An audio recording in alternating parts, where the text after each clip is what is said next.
Okay, in this video I'm going to show how I would project a picture using the Projecting X 2.0 Excel spreadsheet, originally developed by Mike Podhorzer of FanGraphs, and Tanner Bell of SmartFantasyBaseball.com also contributed on this 2.0 version of the spreadsheet.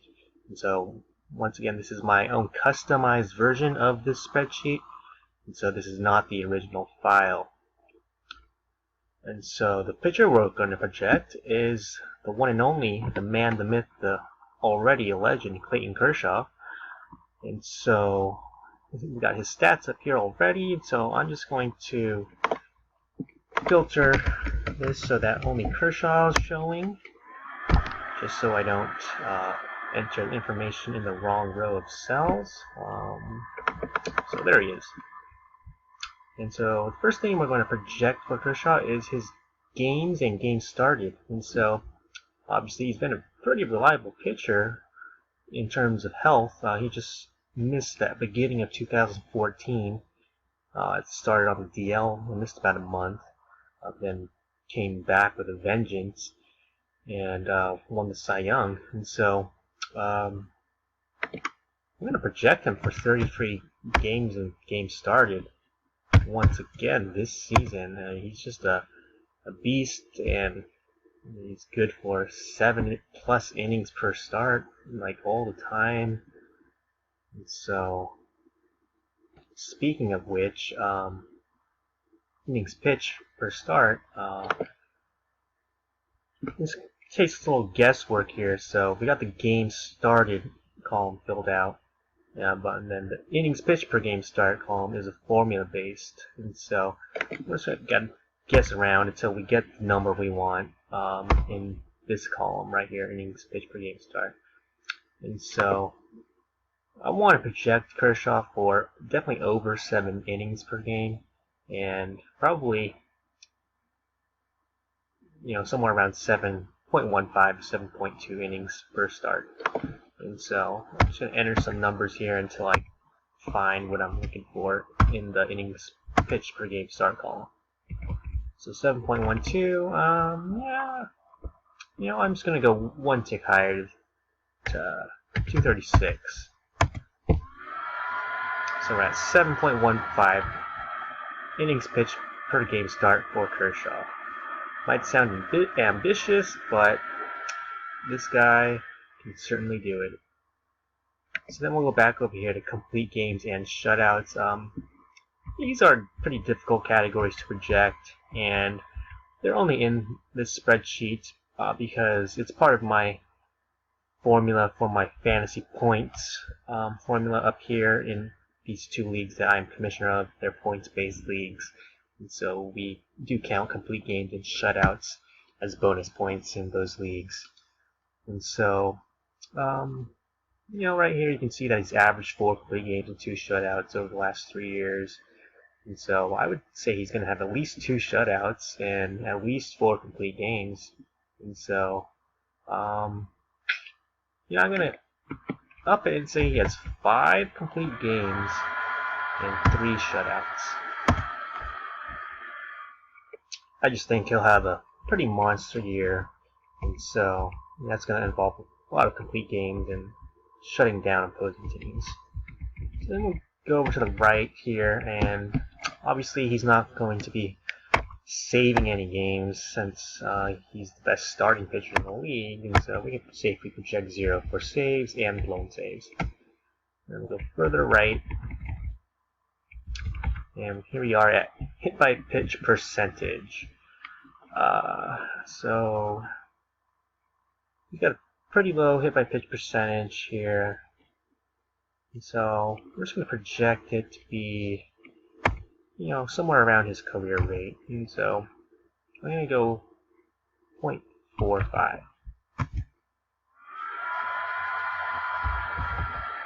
Alright, and then these next categories are some interesting stats that are part of calculating a pitcher's expected K percentage. So over recent years, it's been discovered that instead of Ks per 9 innings, K percentage is a better indicator of a pitcher's strikeout ability. So a pitcher's K percentage is the amount of strikeouts per total plate appearances for the opposing batters. And similarly, that goes for walk percentage as well. So these four columns are as follows: strike percentage, so just the percentage of pitches that are strikes. L slash strike is looking strike percentage. So this is all the strikes, percentage of strikes that were of the looking variety. And then this one, this S strike, is the percentage of strikes that were of the swinging variety on strikes themselves. And F slash strike is the percentage of foul strikes on strikes. And then I slash strike is the percentage of balls in play that were on strikes. And so, we're going to take a look at strike percentage here. It looks like Kershaw's strike percentage over the last 2 seasons has been much better than the previous 3 seasons. So I'm going to say that he stays up above in that area right there. And so I'm going to say 68%. And next column for the looking strike percentage. It looks like he's gone down the last couple seasons. I don't know why, but he's gone down a little bit. And so I'm just going to go with the 3-year average on this one. It's 24.8%. And the swinging strike percentage column right here, he's gone way up the last couple years after being pretty constant the previous 3. And so he's probably got something going on, figured out a little extra something. And so I'm not going to say that he's as high as last season, but I'm definitely going to say he's above 21 and probably above 22 here. I'm going to go 22.5%. And the foul strikes, it's kind of been all over the place, but within 2.5% range here. And so I'll go with the 3-year average of 28.1%. So then going over to the K percentage, this one, as you can see, he's gone way up here, and as well as from this. So I'm pretty sure that the swing strike percentage column here is correlated to the K percentage here.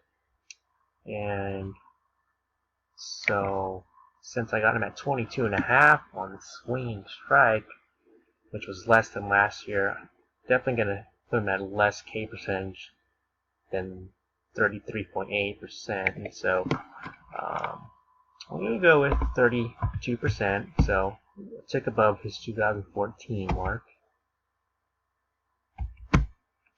And also, you can see that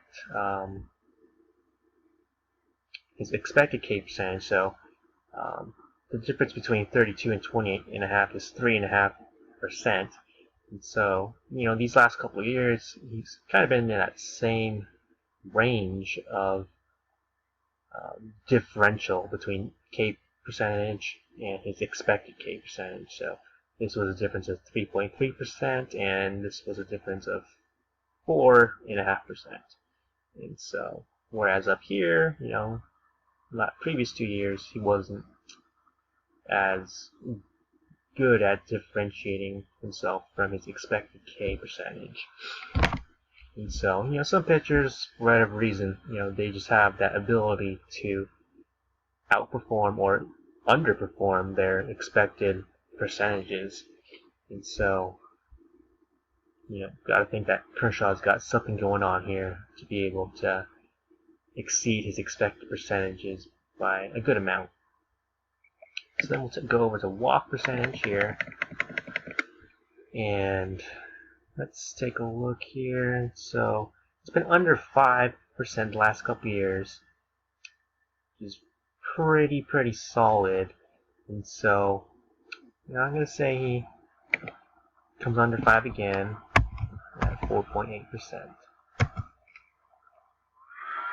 Which, as you can see, it matches the expected walk percentage as well.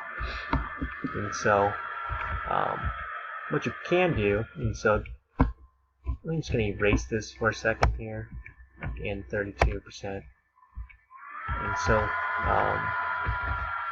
what you can do is, so these expected K and walk percentages were calculated once we input these 4 columns right here. And so after that, you can look at the expected K percentage, and then, you know, it's kind of your baseline for what you want to might want to use for your projection. So I'm just going to input my projections back in.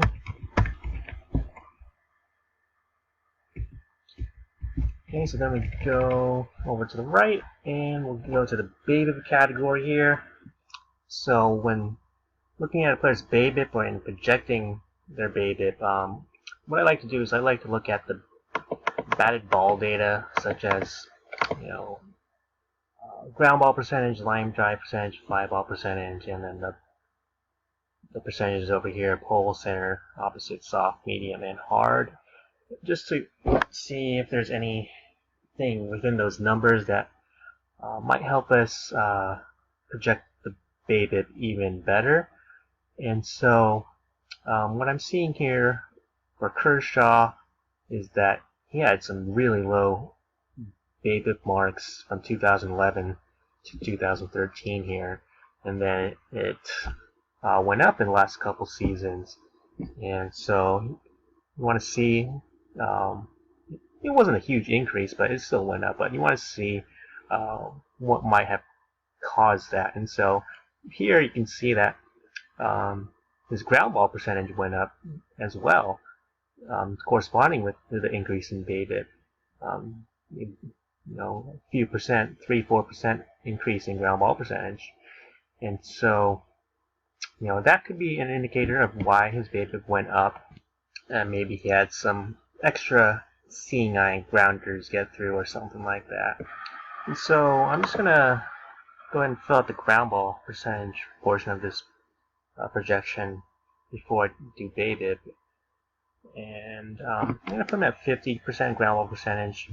Looks like he might be onto something with more ground balls last couple seasons, and coincidingly less fly balls. So I'll put him at 29% fly balls. And infield fly ball rate, we'll go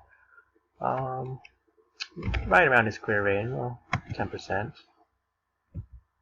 And so then we'll go back over to BABIP here, and you know, since his batted ball profile that I'm projecting in these categories is pretty similar to last season or two, I'm going to project a similar BABIP here as well.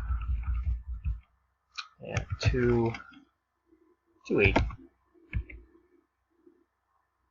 And so something else to consider when projecting BABIP would be the team's defense.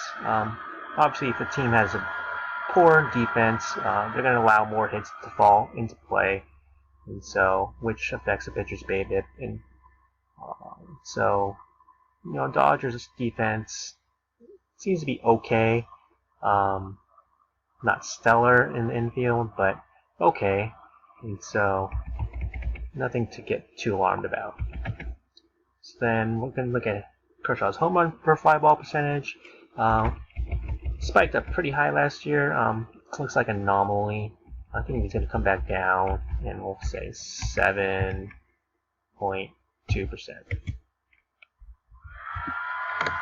And that's it for Kershaw. So we go over here and take a look at final projection. We got 22-6 record with a 1.95 ERA, 0.89 WHIP, and 287 strikeouts. Seems like a monstrous season for Kershaw coming up. And that's all for the pitcher projection.